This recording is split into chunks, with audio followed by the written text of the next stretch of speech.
sommes venus pour parler des droits des femmes. Or, chaque homme, dans sa vie, à un moment ou à un autre, doit avoir une femme.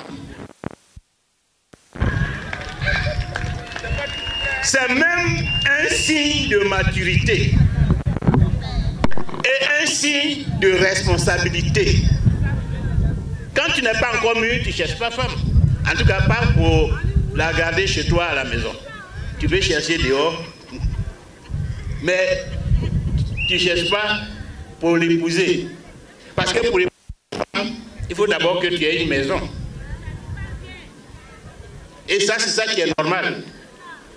Mais c'est vrai qu'aujourd'hui, en Côte d'Ivoire, nous avons beaucoup de frères, nos enfants, beaucoup de nos cousins, ils sont mariés et ils sont obligés de vivre avec leur père et mère dans la même concession.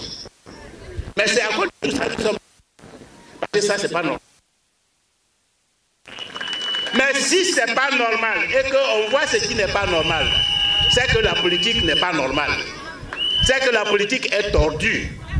Parce que si il n'est pas tordu, un enfant, dès qu'il a au moins 20 ans, 24 ans, il cherche à se marier et à fonder son foyer, à avoir sa maison, il a son travail, sa femme aussi a son travail. Chacun vient à la maison avec le salaire du mois et avec ça, on s'occupe des enfants et on paye la génération. Normal. Comme dit notre frère Paul Madis. Mais aujourd'hui, nous assistons à beaucoup de choses anormales. Quand la politique est tordue, il faut la redresser. Donc nous sommes aussi venus ici pour redresser la politique tordue. Et la politique tordue, c'est par exemple la situation des femmes dans le monde et en particulier. Nous sommes là aussi rassemblés parce qu'il y a un problème en ce qui concerne la situation des femmes. Mais il y a un problème parce que nous sommes aujourd'hui dans une société qui prône l'égalité. L'être humain, qui ne considère pas le sexe comme un élément de discrimination. Parce que les êtres humains naissent égaux. Qu'on soit bébé, qu'on soit enfant, qu'on soit femme, qu'on soit homme, on est des êtres humains. C'est Dieu qui nous a créés. Nous avons donc les mêmes. C'est vrai que dans nos sociétés anciennes, ce n'était pas la réalité. Mais ça, c'était avant. Mais même avant, la femme avait quand même son rôle. Il y a des femmes qui ont occupé des postes importants. Il y a des femmes qui ont été empereurs, qui ont été prophètes, qui ont mené de grands combats, plus que les hommes. N'empêche que les anciennes sociétés ont créé des discriminations. Et surtout en Afrique, on a créé beaucoup de discriminations. Mais les sociétés évoluent. Et nous sommes aujourd'hui arrivés à une époque de l'égalité. Parce que nous sommes maintenant dans une société que nous voulons moderne. Et l'égalité entre l'homme et la femme est un signe de modernité. L'égalité entre l'homme et la femme est un signe de modernité. Et les sociétés qui ne pratiquent pas cette égalité sont considérées comme des sociétés qui sont en retard. Un homme qui ne considère pas sa femme comme égale est un homme qui est arriéré. C'est un homme qui n'est pas encore suffisamment civilisé. Aujourd'hui, la civilisation, c'est le respect des droits des femmes. Et les droits des femmes, ça commence par l'égalité entre l'homme et la femme. Le droit des femmes, c'est la dignité de la femme. Le droit des femmes, c'est l'accès de la femme à l'autonomie. Ça fait pas. Autonomie, là, ça veut dire quoi? Ça veut dire que faut pas que mon mari m'empêche de faire mon petit commerce qui va permettre d'avoir de l'argent. L'autonomie, ça veut dire quoi? Ça veut dire qu'il ne faut pas que mes parents m'empêchent d'avoir une partie de la terre familiale pour faire mon champ de gombo, de maïs ou de riz. C'est ça aussi l'autonomie. La dignité, c'est que moi, femme, il faut que je sois libre de disposer de mon corps. Il ne faut pas qu'on me soumette à mariage précoce. Je n'ai pas encore 18 ans, 14, 15 ans, forcé, il faut marier, diabaté. Alors que je n'ai pas diabaté. Mais on va m'obliger à marier diabaté. Et puis je vais faire enfant à 16 ans. Et on va détruire ma vie. Le respect là aussi, c'est que dans certaines sociétés, on va obliger la femme à se débarrasser de certaines parties de son corps. C'est ça qu'on appelle mutilation génitale. Parce que dans cette société, on dit qu'il y a des parties, si ça reste, la femme là, on ne peut pas trop compter sur elle. Ça aussi, c'est signe d'arriéré. C'est signe de sauvagerie. On ne doit pas attraper une jeune fille et puis on lui coupe des organes parce que c'est la tradition. Cette tradition-là, on doit laisser. Parce que maintenant, on est à l'ère de la modernité. Or, aujourd'hui, comme nous sommes dans une société de la modernité et de l'universalité, c'est-à-dire sur l'ensemble du monde, tout le monde doit avoir à peu près la même façon de vivre. Le monde là, c'est comme ça. C'est ça qu'on appelle la globalisation. C'est ça qu'on appelle la mondialisation.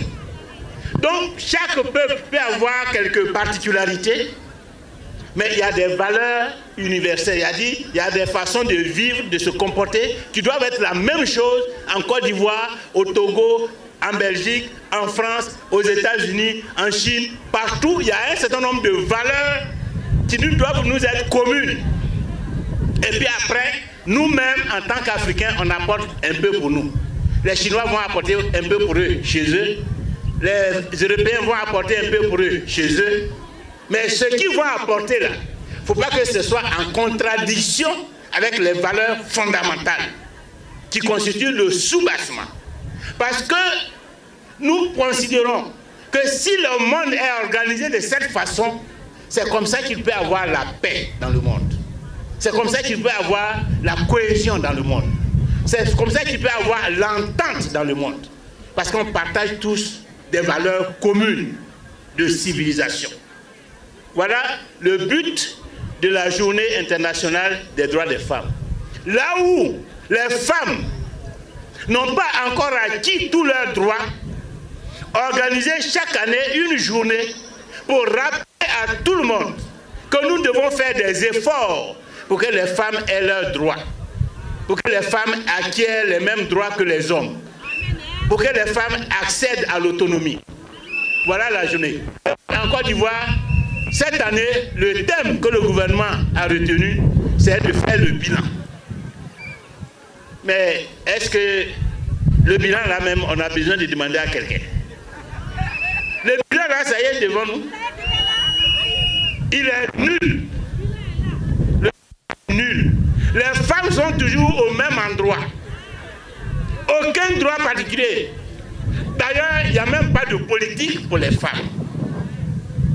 Quand j'ai regardé le budget, c'est-à-dire l'argent que le gouvernement accorde au ministère qui est chargé de travailler pour les femmes,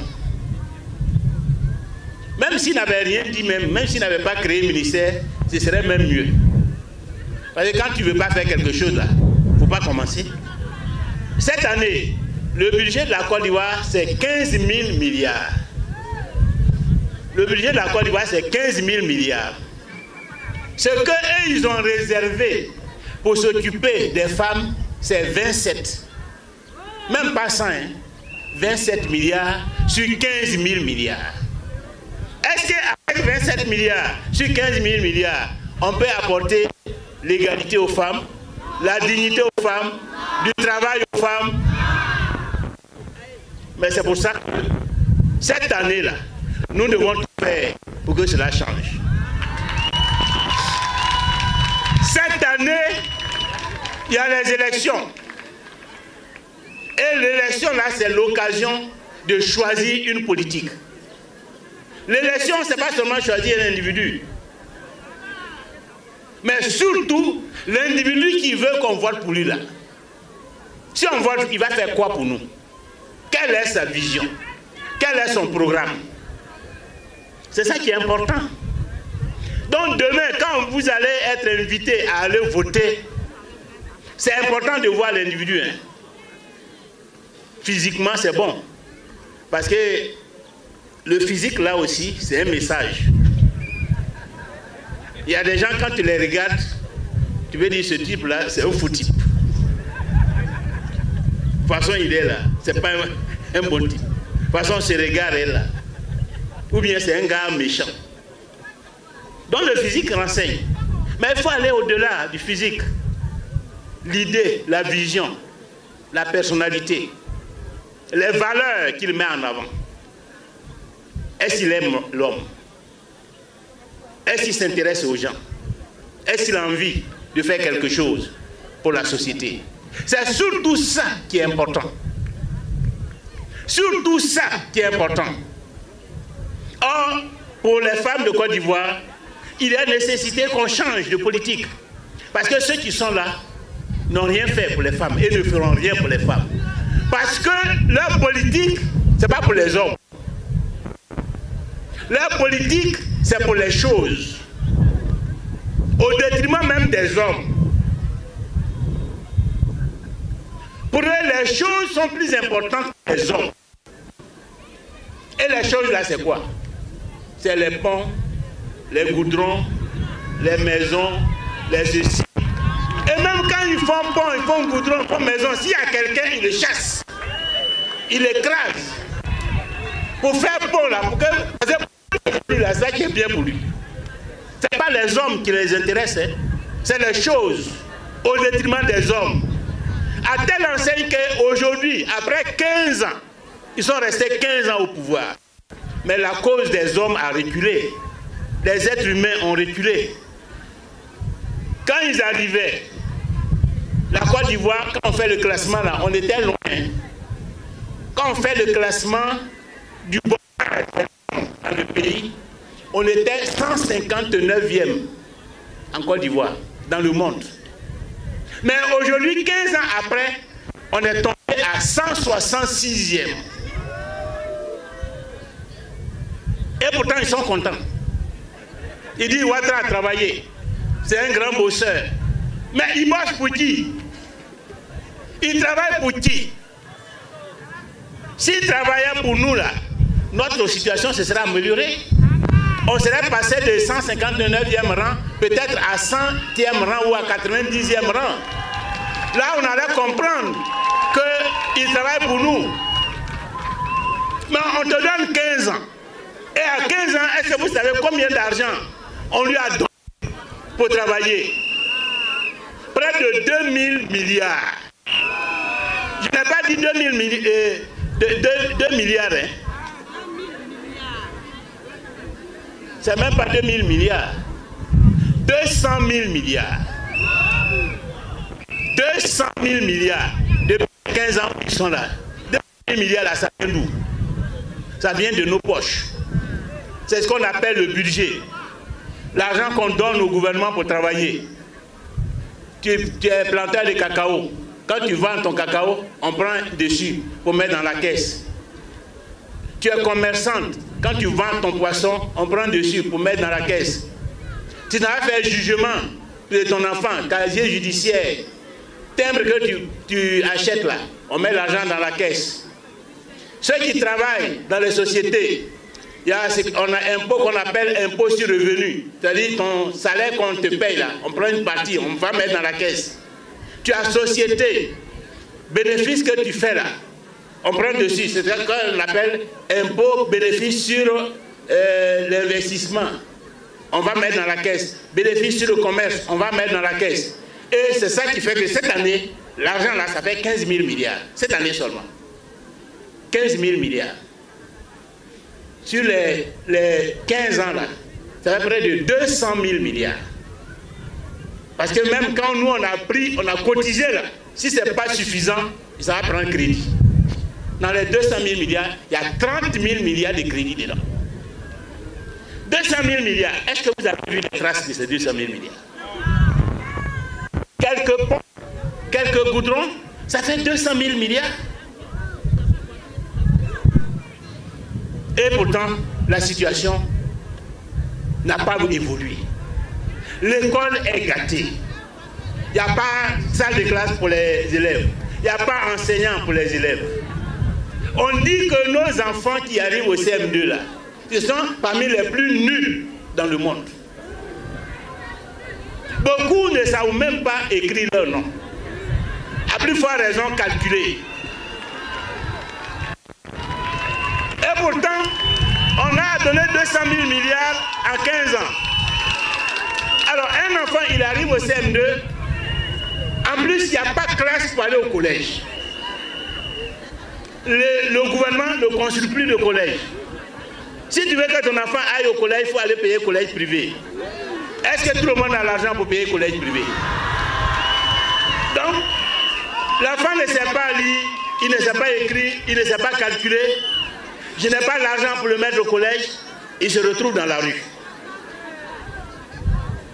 À vendre des sachets d'eau, à vendre des cacahuètes. Et c'est ça qu'ils appellent la réussite d'Alassane Ouattara. Mais même les femmes, l'hôpital, non seulement on n'a pas école, mais on n'a pas hôpital. L'OMS dit que la Côte d'Ivoire est l'un des pays où ce n'est pas bon de naître. C'est-à-dire un enfant qui naît en Côte d'Ivoire, il naît dans un pays dangereux.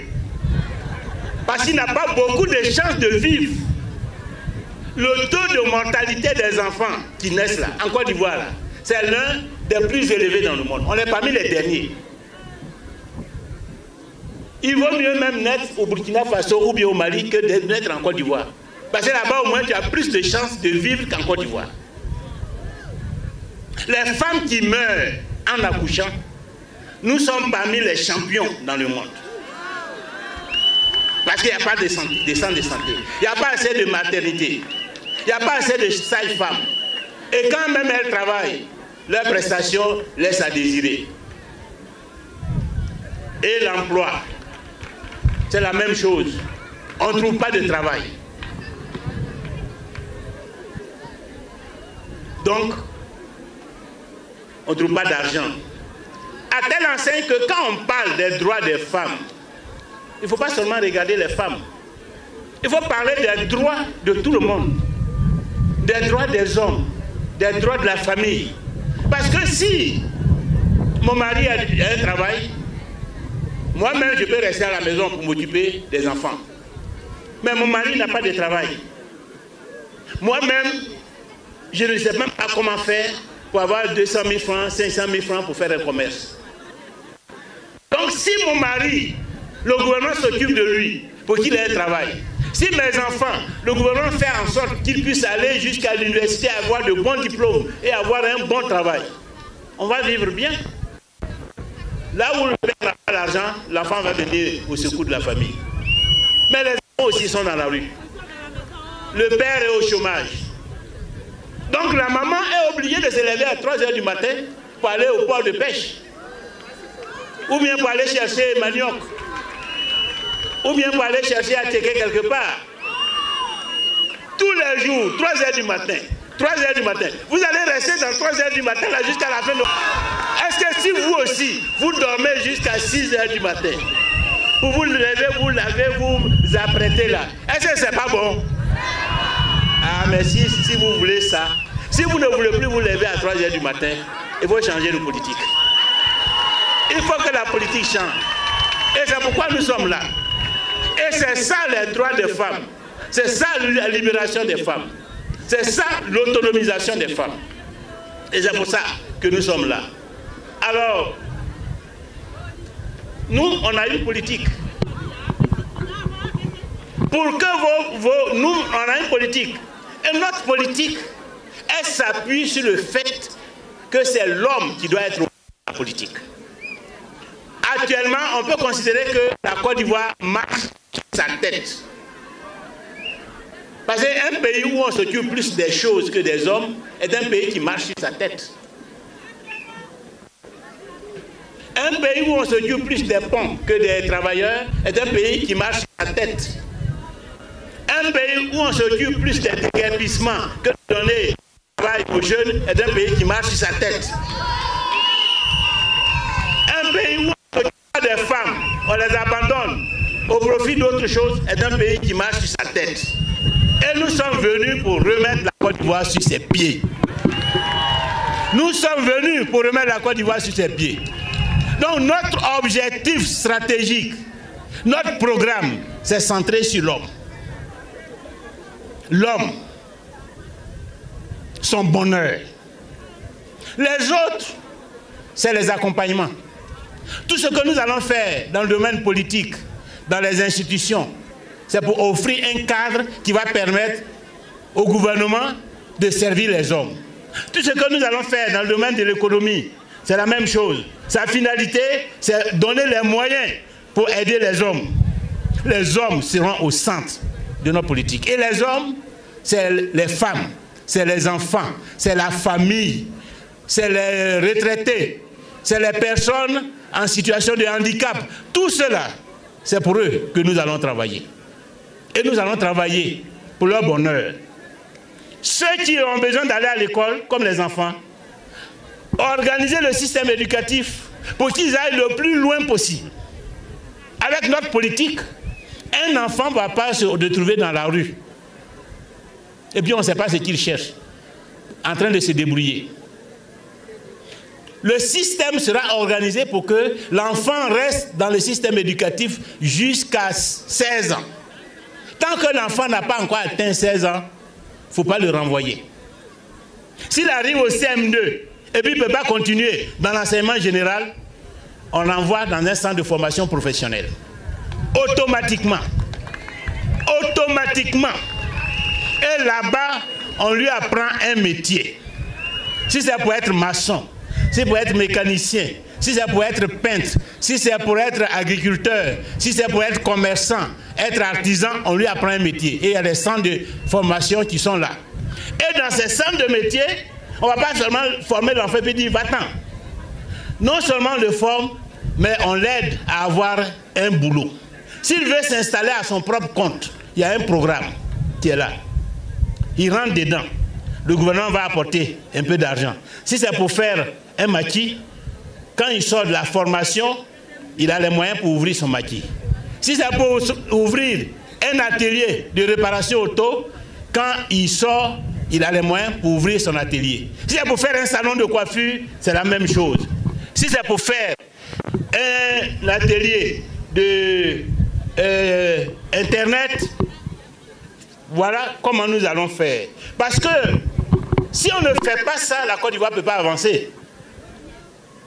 Parce que quand, dans un pays, le développement s'appuie sur les travailleurs, ceux qui travaillent. Parce que ceux qui travaillent, c'est eux qui produisent l'argent.